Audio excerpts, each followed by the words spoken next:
Yanda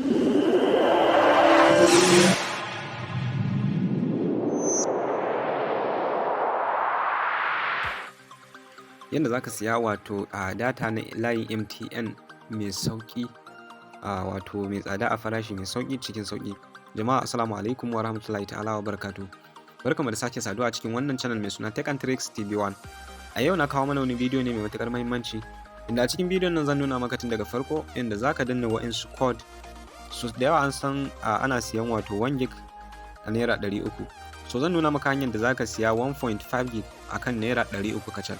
So zan nuna maka tun daga farko. Kafin mu cika daga nan bidiyon, kar ka manta da maka mana subscribe, baka danna mana subscribe, ka danna mana ƙararrawar sanarwa, ka zabi all domin sanar da kai sababbin bidiyon mu da zarar mun daura. Nagode.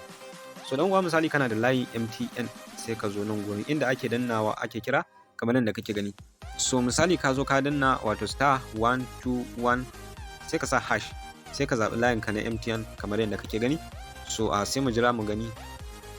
So bayan ya gama wato rolling, sai mu gani mu dan jira shi kaɗan. So yana kawo maka nan fuskar kamar yadda kake gani. Zaka zabi wato namba na biyu inda aka rubuta data for me.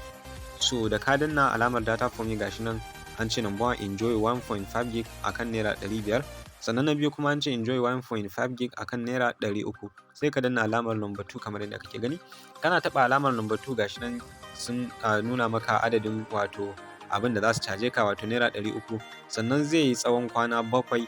So sai ka danna alamar activate. So idan dai ka amince kenan, so kana danna alamar activate kamar yadda kake gani. So wannan datan yana da karfi kuma ko ina zaka iya shiga da shi. Misali ka danna activate kamar yadda kake gani, gashin congratulations, you have successfully purchased 1.5 gig data for 300.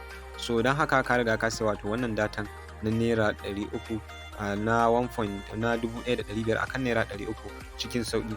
So wannan datan ko ina zaka iya shiga da shi. Zaka yi TikTok, zaka iya shiga wato WhatsApp, Instagram, ko ina zaka iya shiga da shi, har browsing din zaka iya yi da shi, kuma kai downloading. Babu abin da ba zaka yi da wannan datan ba, tana da amfani.